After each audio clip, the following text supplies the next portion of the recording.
Thank you all for joining me today. My name is Dan Reed, and today we're going to be covering startup marketing on a budget and how to really focus in on and advertise specifically to the folks who are in your ideal customers, figuring out who that is and how to make sure that every ad dollar that you spend to reach your ideal customers gets there. And a little background on me. As I mentioned, my name is Dan Reed. I am the marketing and program manager here at Score Maine. So with Maine, I do all of our marketing. I put together our workshops just like this one. And I'm responsible for putting together a marketing plan for all of our workshops and for Score as a whole in Maine. I'm also the marketing chair and board member for Propel Portland, which is a young professionals group where I head up the marketing efforts for our networking events. And I'm also on the marketing committee, and I'm a board member at the Portland Media Center, which is a nonprofit that focuses on media production in the Portland area. So I have a pretty good background in marketing, especially for small businesses. I used to be an entrepreneur. In my background, I ran a small business that provided media for small businesses. I did a lot of things like television commercials and videos for websites and social media and things like that. And so some of the goals that we're going to cover for today's workshop and some of the things that we're hoping to learn is really get a basic understanding of marketing and kind of demystify it as a black box. We're going to gain a basic understanding of what is an ideal customer, who is your ideal customer, what does that even mean, and how do you find that? How do you get that information, and how do you put together something that will give you insights into who your ideal customer is and how to reach them? We're going to talk a little bit about the do's and don'ts of marketing, especially while you're starting up. And we're going to talk a little bit about the different advertising options that are available and how to consider those advertising options in relation to your ideal market. So just from the basics of the basics, what is marketing anyway? Marketing is really about how do you reach your audience? How do you reach someone who is the right person for your business, who you have a solution for their problem? And I like to break it down really into three different groups. You have the folks who are diehard loyalists to your brand.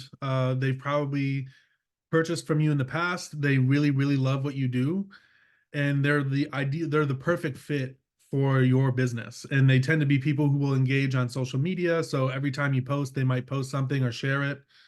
They tend to be the folks who will read your newsletter, and they're very engaged in the solution that you provide as a business. And then the next audience that we have is in your orbit. So these are people who've probably heard of you. They're familiar with your product. Maybe they've tried it once or twice and they liked it, but they're not quite that diehard loyalist, or you might be able to make them a better customer in the future. And then the third tier of customer we have is you're out of orbit. So these are folks who might be vaguely aware of you. Maybe they've heard of you. They might not know exactly what you do. They don't understand exactly how you fit into how your business fits into as a solution for something that they need. And those are the people who, when you think about marketing, those are the folks who you tend to be trying to reach, is the people who don't know your product or don't know your business. And every audience is going to respond differently to every piece of marketing that you put out. If you're creating a post that really kind of hits those folks who engage a lot with your social media, the evangelists, the people who, maybe it's an inside joke that you post every once in a while, and the people who really follow you really know, that's going to fall on deaf ears, so to speak, with someone who's out of your orbit. I think everyone understands what it's like when someone else uses an inside joke and you don't get it. So you just want to take in mind who it is that you're trying to reach when you make a piece of marketing, and who you're really trying to speak to, and whether or not you're speaking to more than one audience when you speak to them that way. And the other side of it is, so we have know your business. You really need to know your business so that you can have a good idea of who your customer is, who's in your orbit, who a good evangelist for your business is. And a really great way to start is what kind of business do you provide? Do you provide a service to the public, or do you really provide a service to other businesses? Is it a product? Is it a service? Is it an experience? And what other businesses do people who purchase from your business, what other businesses do they purchase from? What are kind of those adjacent or very similar businesses that aren't necessarily competitors of yours, but you might share that same in orbit or that same evangelist audience. And how do customers see your business? So it's really important to understand how the people who use your product or service see your product or service. You don't want to be pitching a different pain point or be pitching a different feature than the ones that folks tend to actually get the most value out of. Then on the other half, we have know your customer. So this kind of comes back to that in orbit evangelist and out of orbit. Who is your best customer? Who are the people who interact with you the most or who might buy the most from you? Where do they spend their time? And I mean that kind of generally. So where do they spend their time when they're making a purchase decision from you, to be specific, but also do they spend a lot of time at the gym? Do they spend a lot of time reading? These are all things that will kind of give some insights into how and where you might want to advertise to them and what kind of tone you might want to take when you're advertising with them. When are they in the right mindset?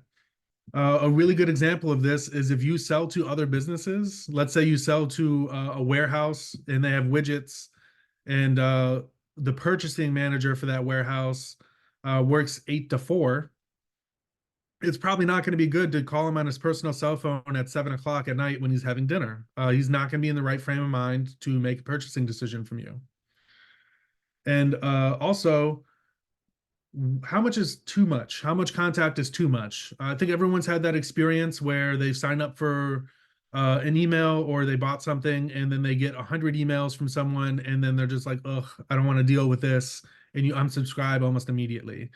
That can happen on every channel. Social media, if you're posting too much, then your posts will get deprioritized and they don't show as often. If you have flyers all over town, that can be a good thing or a bad thing. People might get sick of seeing you. So you really want to make sure you moderate how much content you're putting out as well and make sure that content is good content. So just as an example, so that we have a good idea of like how this actually affects a business, we're going to use an example of a yoga studio that might open up in Biddeford. And this yoga studio wants to offer yoga classes and an exercise space to the community. And they want to create a community space for people who are interested in healthy living. So it's just the basics of like, why would you be passionate about opening up a yoga studio in your town? And what do you want to provide to the people who are going to attend your yoga studio? And then we have to figure out who exactly is the right person to attend the yoga studio. So we want to start again with know your business. So is a yoga studio a product, a service, or an experience? In a lot of ways, it's kind of a service and an experience. You're getting the experience of community and meeting with other people when you go to a class, but you also get the service of learning how to do yoga. There might be other services kind of around that in relation to healthy living that might be provided. Is it a business to business or is it business to customer?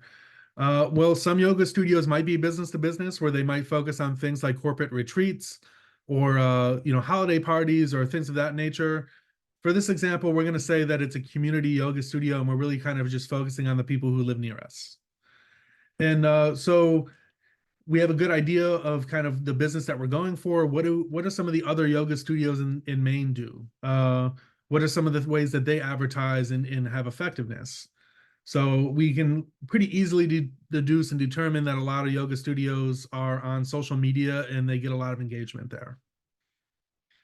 And how do I know, who do I know, or whom do I know that makes an ideal customer for my yoga studio?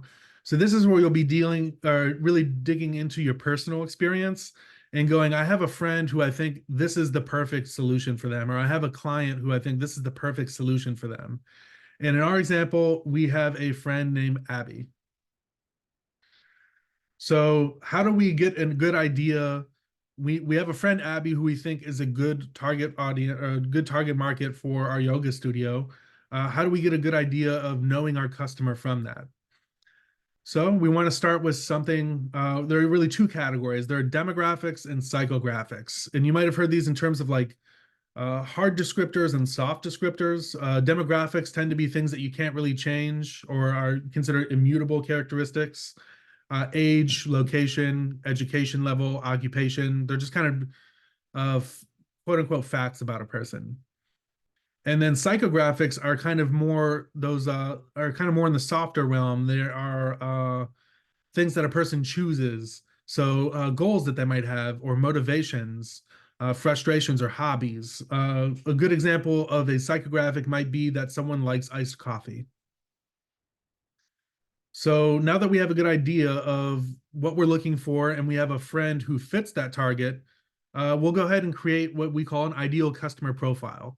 And don't worry, you don't have to make something like this up afterwards. I will be distributing a PDF that you can type into that has this information, obviously blank, but you can fill out your own ideal customer profile. And that will get sent out with the slide deck after the workshop. So our friend Abby is a woman who's 25, has no children. She rents and she listens to radio a lot. She's a big music fan. She's into healthy living. She wants to meet new friends. She has a lot of uh, goals around sustainability and shopping local. She's really engaged in the local entrepreneurial ecosystem. Lives in Biddeford, works in Portland as a barista, is a musician as well, likes to stay healthy, likes to exercise, wants new friends, and is very engaged in media. So this is a really great base for us to understand who we're trying to reach and how we might be able to reach them. It allows us to find some answers related to our business, understand why customers make buying decisions, and really an ideal customer profile can be as complex as you want it to be or as simple as you need it to be. It really kind of depends on the kind of advertising that you're doing. And I would also recommend, depending on your business, you might need 3 or 4 different ideal customer profiles. Maybe you need one for each different product line that you have or each different service that you provide, for example. There's also an extended version of this, or something that where you can get a little more detail out there, which will also be sent out with the class. I just called an ideal customer canvas, and it just kind of stretches and extends it if you need to put more information in there. So now we have this information. What do we do next? I would say the next real big step is trying to figure out exactly how that information you gathered fits into the world around you. And the best way, in my mind, to do this is with help from your local Maine librarian. The Bangor Public Library is a library that's open to any Maine resident. So anyone from across the state can get a Bangor Public Library card online. I would just reach out to Hannah Cyrus, whose information I have here. She's a wonderful librarian that we partner with on workshops all the time. And the 3 big ones that I've used, and they have online databases that you can use to do research, and which means you don't have to go to Bangor. You can just fill it out online and then use their website. Is Gale Business Data, Data Axle, and Consumer Reports. And this is free information that's available to you that you can access. And we're going to go into a little detail on how you can use that information shortly. We have a question here I want to get to. Yes, the PowerPoint will be sent out after the class with the template. So to get an insight into what this data can look like, this is one of the multiple profiles that are available through Gale Business Data that provides some insight into the world around us. And this is focused on Maine. So the percentages you see up here in the corner are the numbers that you see here are more of a US wide statistic, but we will have a little bit more information on how this applies to Maine on the next few slides. And this is one, as I mentioned, one of 70 to 80 profiles. And this is the one that I feel like fit our friend Abby the best. And it gives us a really good idea of some information around Abby. You can see channel preferences here. That would mean that the higher the number, the worse, the lower number, the better.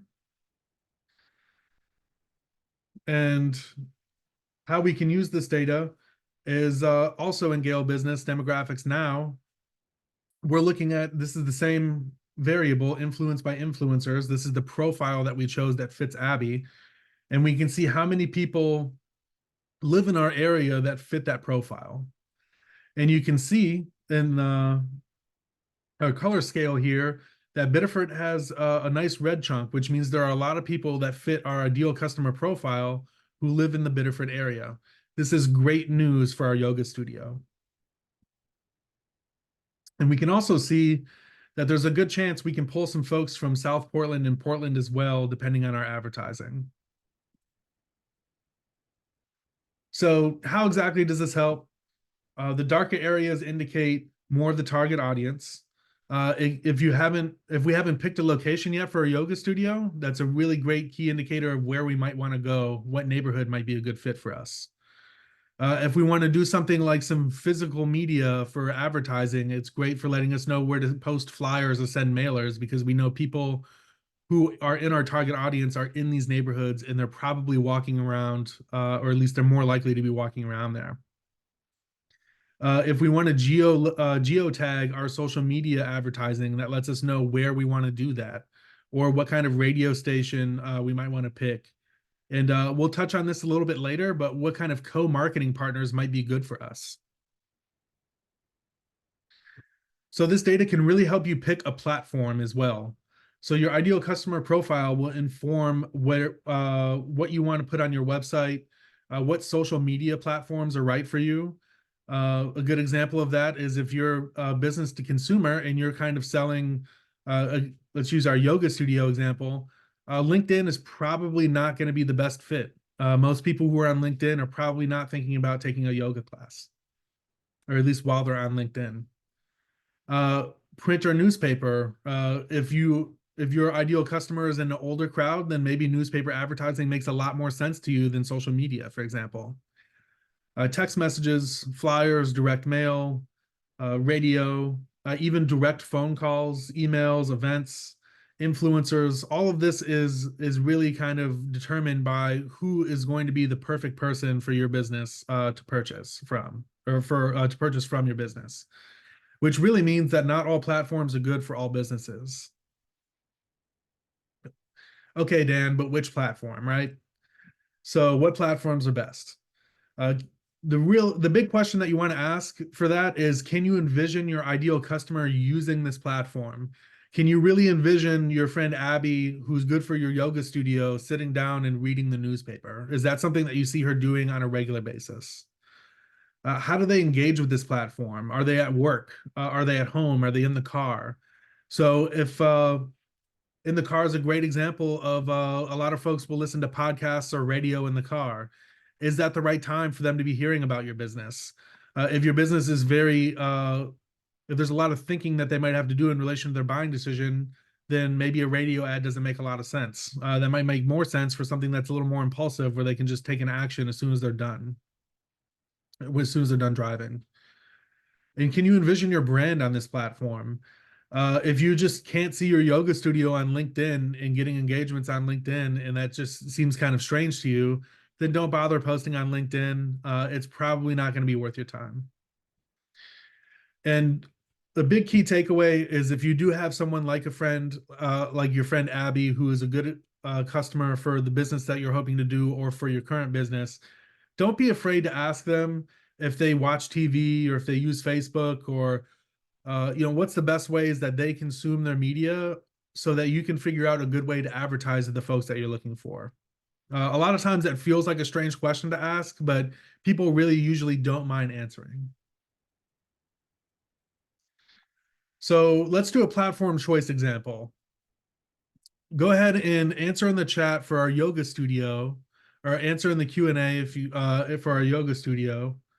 Do you think that putting out a direct mailer that goes to everyone's house is a good idea for our yoga studio, or do you think that putting up some flyers in the neighborhood is a good idea?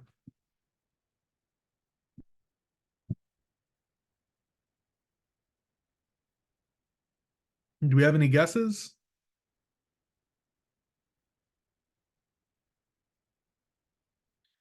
So we got one for direct mail. We got one for flyers.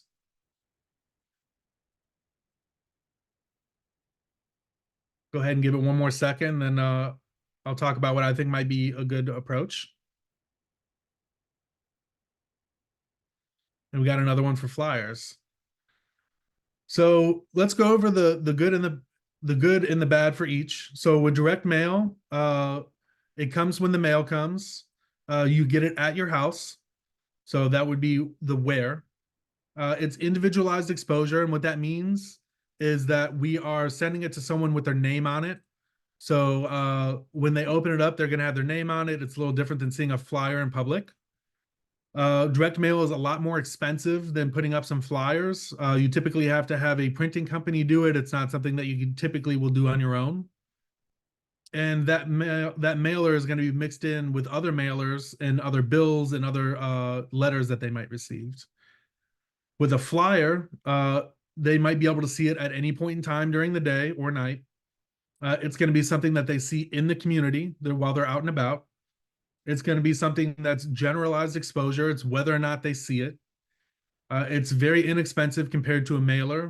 Might be something where you go to Staples and just get some things printed up and spend an hour of your time hanging them up. And they can be located exactly where you want them. And they can be on community message boards or on a post outside. They're located in areas directly where you want your ideal customer to be. In my mind, for our yoga studio, I think that flyers are probably going to be the best answer. Similarly to what someone put in the chat, they're going to be out and about in the neighborhood. So people who are a little more on the active side are more likely to see them. They're a little bit less expensive, and it's a community-based advertising option. So people who are directly in your community are going to see them. If someone may have just moved there, they'll still get a mailer, but that's different than someone who's directly involved in the community. And Christopher said his thoughts were around a timing factor. That is a good point. Sometimes it makes sense for that timing factor. They're at home, they're a little more relaxed than out in the community. But if you're trying to appeal to someone's sense of community, then having it on a message board, and when they see it, that might be a better buying decision time for them. Because if they're looking at a messenger board, then they're already primed to see something like an ad versus maybe they're looking for like a letter from a family, or this time of year, maybe it's like a Christmas card, and then they get your ad. So it's just whether or not it's the right buying time. And it's really kind of on both sides of the fence.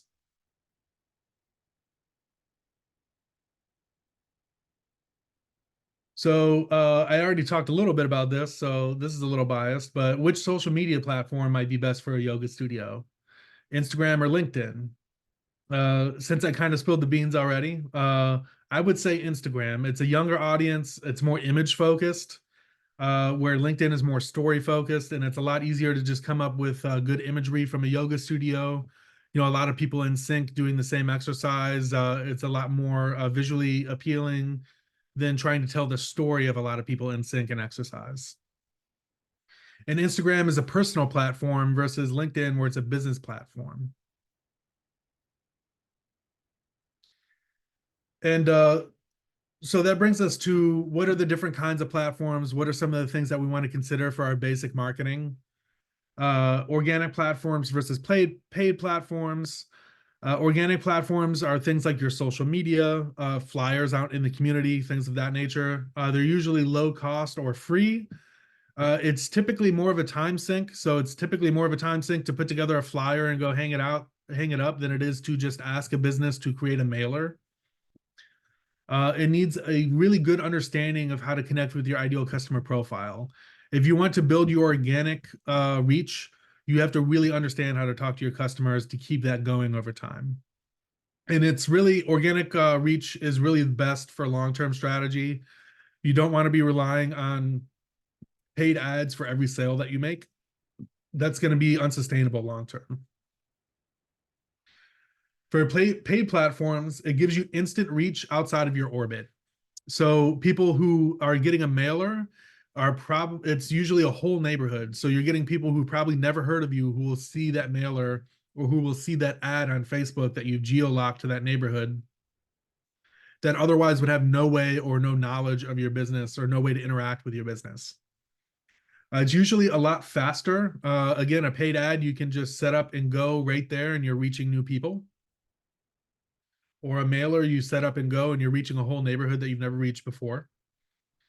A strong customer profile directly helps with targeting. So what this means is you can go on Facebook or Instagram and say, hey, every time every time I hold a class at my yoga studio, 2/3 of the attendees come with iced coffee. So I'm going to put in my Facebook or Meta Business Suite advertising options that I only want to advertise to people who show an interest in iced coffee. Uh, it's best for short-term results. Paid advertising is always going to be good for those short-term results of getting people who would otherwise be in your orbit or evangelists who have never heard of you to then become evangelists or be in your orbit. You need, after that point, to then use organic platforms to keep them in your orbit or to keep them as evangelists. And really, a good marketing strategy is going to use both of these tactics. You're going to have, maybe it looks like a newsletter that you send out regularly. And then on top of that, you're going to have a way to add people to your email list. That might be a paid platform. So you're really going to want to mix and match and find the best way to maximize the ad dollars that you're spending to get the most amount of new folks in the door while also keeping the folks that you have already. So for organic social media, you're going to want to respond, like some of the tips and tricks. Respond to comments, especially reviews and negative reviews, like everyone else is watching. If you want to respond to a negative review, which I do encourage you to do so, write it as if you're responding to someone who is looking at this review from the outside. Don't write it in response to the person who's making the review. You want to make sure that the person who sees the review in 6 months, they see a negative review and they see your response to it. You want them to see your response and go, oh, that was a really level-headed response. I'm not sure if this is a fair review, or maybe they fixed it and maybe this review doesn't really reflect on the business because their response was very good. That's how you want to make sure that you're responding to comments. You essentially want to be responding to everyone, not just the person who's commenting. Be authentic. Talk like you do in person. It's going to make writing posts much, much easier if you're not using AI. But beyond that, authenticity, and this is really, I think, shown in TikTok, authenticity will get you places. A lot of people have grown TikTok audiences just by being authentic and not putting on a persona. When you're using social media, always use photos and videos. The algorithms that control social media always love visual content more than they'll love written content. And social media is amazing for co-marketing. I mentioned co-marketing earlier, and we're going to touch on that in a few slides. But social media is a really great point, really great starting point for that. So for websites, organic websites, if you're just starting out, a one-page website is typically typically the most of what people need. If you're just getting started, I call them like business card websites. Most of the time, you just need a way for people to be able to look you up, make sure that you're legit, and have a way to contact you. So you don't want to try to sink $4,000 or $5,000 at the very beginning into a website. You want to make sure that's like a later decision when your website's not really giving you enough functionality. A lot of point of sale systems. So like if you're starting up a food business, a lot of point of sale systems and email marketing software usually have landing page options, and that might be a good enough website for you depending on where you're at in your entrepreneurial journey. And if you need more information, so like let's say that basic business card style website isn't enough, a blog can typically be a good next step, especially if you're using AI to help write. A blog can like help you get your ideas out there and kind of help create that content funnel to get people more interested, give people more information about your business. And it can help funnel those people who've never heard of you before into being evangelists just because there's information available for them to consume. Oop.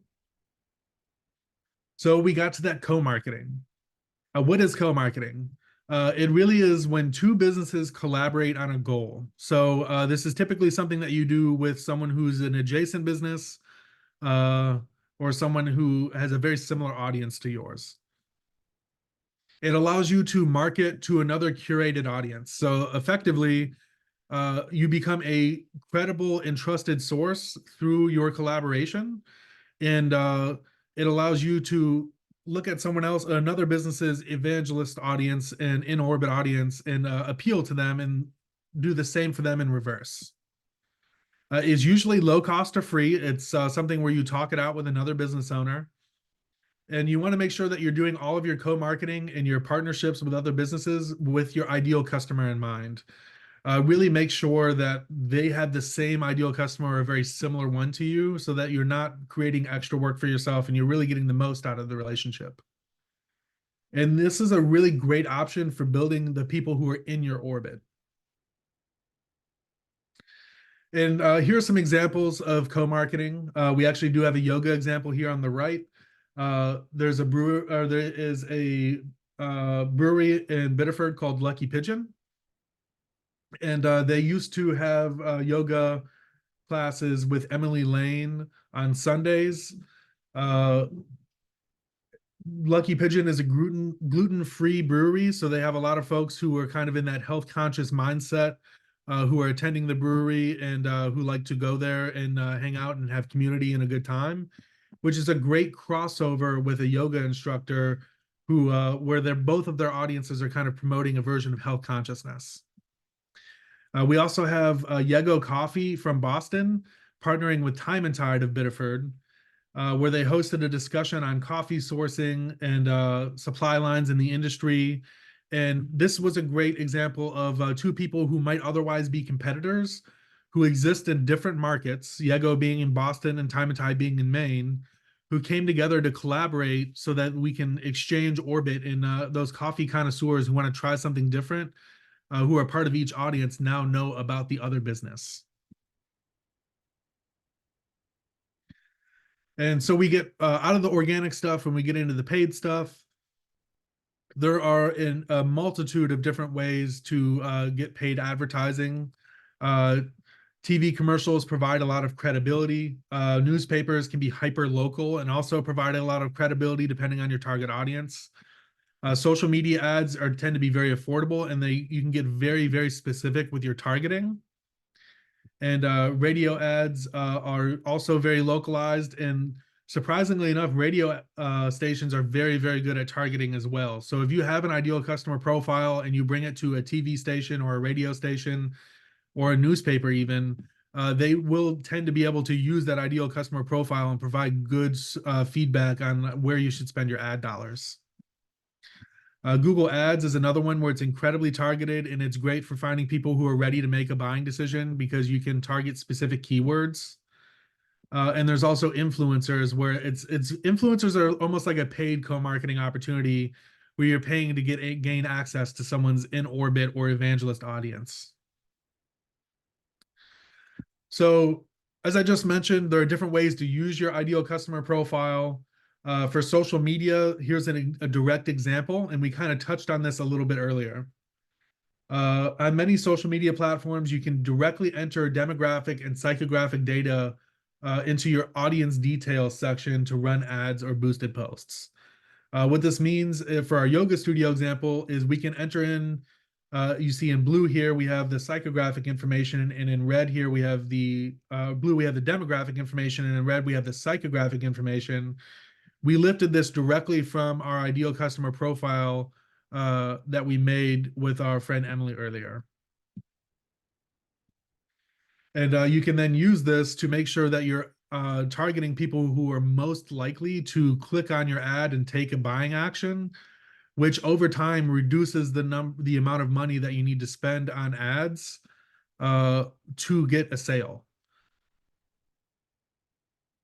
And as I mentioned earlier, TV, radio, and newspapers all have viewer profiles. They know who's listening, they know who's watching, and they can provide really good insight into where you want to spend your ad dollars when you're talking with your agent or underwriter. And you will have to decide to create your with paid advertising. A lot of the times you have to decide if you want them to create your media. Like for example, if you go to a TV station, they tend to be able to make that television commercial for you. Or you can create that television commercial on your own by hiring a videographer or a media studio and create something that's directly in line with your vision. And That's it. Thank you very much for attending. We do have some questions, but please feel free to put any more questions that you have in the chat. We have some time for Q&A, and I am more than happy to talk about ideal customer profiles with people or advertising options. We had a question from Christopher in the chat. If I wanted to launch a membership spree for New Year's resolution, Mainer only deals, getting it from the main. This must have been in relation to the our topic on mailers versus flyers. I do think that's a really good approach, though. From Katrina, with flyers, you have to be careful of homeowners associations and USPS of placing on a mailbox. That is true. I would never recommend just putting flyers directly into a mailbox. I'm not exactly sure what the legalities on that are. I would just try to stick to those community message boards and other locations where it's pretty obvious that you can put some information there. Uh, Respond and smile while typing. I think you, Katrina, put that in there when I was talking about respond as while everyone's watching to social media comments. I do, if that works for you, 100% do that. Whatever you can to kind of depersonalize the interaction that you're having on social media when responding to a negative comment is probably best. We had an anonymous question. Could I speak to you at length about my project and media sometime? Unfortunately, I am not a SCORE mentor. We do have SCORE mentors who are familiar with this content and who are experts in marketing. Please feel free to put in a mentoring request. You can go to SCORE May, or you can go to score.org and just click on find a mentor, put that in, and we will get someone who can speak to you about this topic. Can you give any recommendations of examples for a good and affordable one-page website platform? Great question, James. I feel like Squarespace is pretty affordable. Google, if you make a Google My Business listing, you can make a Google website from there as well, which again, in the very beginning, I would not recommend trying to create something that looks fancy or like looks very good because that does cost a lot of money, like those very functional websites. So if you feel like it's in line with your brand, Squarespace or just Google My Business website is totally good enough, I think, for a lot of small businesses. Will there be a nonprofit version of this in the future? All of this information applies to nonprofits. The only differences that you would have is instead of different ideal customer profiles, you would have a volunteer profile, you would have a donor profile, you would have whoever you're servicing profile. For example, with the Portland Media Center, we use this exact same process, and we have an ideal profile for producers who produce media, for average volunteers, for donors, and for viewers, so people who watch the media. So this all totally applies. Yes, Google sites are free. Christopher mentioned in the chat. He also mentioned Figma, which I'm not familiar with, so I wouldn't personally. I don't want to recommend something that I've never used before, but there are a lot of tools out there that can really make a really basic website, and a lot of folks even just will link to their Instagram or their Facebook. I don't think this is the best option. I think it's better to just have a very basic website that's yours on Squarespace or Google. Uh, but you don't want to overthink the website in the beginning. Do we have any other questions? I'll wait a minute here, see if we can get any more other questions rolling in the chat. And while I wait for a few more questions, I'll just do a little bit about SCORE. SCORE is a free mentoring program. We provide workshops just like this one and one-on-one confidential mentoring, absolutely free. We're an SBA resource partner, and we also receive a lot of donations through the various community organizations and banks, which allow us to put on these workshops and to provide our services for free. And there are about 230 chapters in SCORE throughout the United States, with 3 of them being right here in Maine.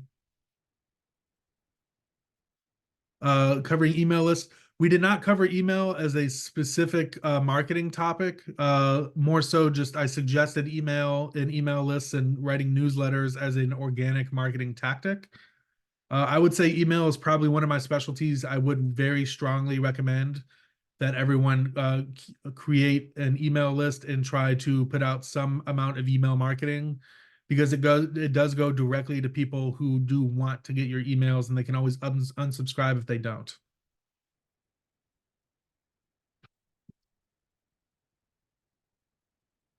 Give it one more minute to see if we have any more questions rolling in, and I just want to thank everyone for joining me today. I do appreciate it. I hope you were able to get some use out of this workshop.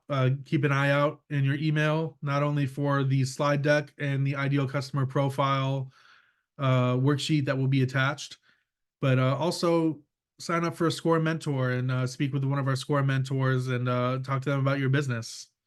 We're more than happy to help you out. And since I don't see any more questions, thank you everyone for joining me today, and I hope you all have a great day. Bye.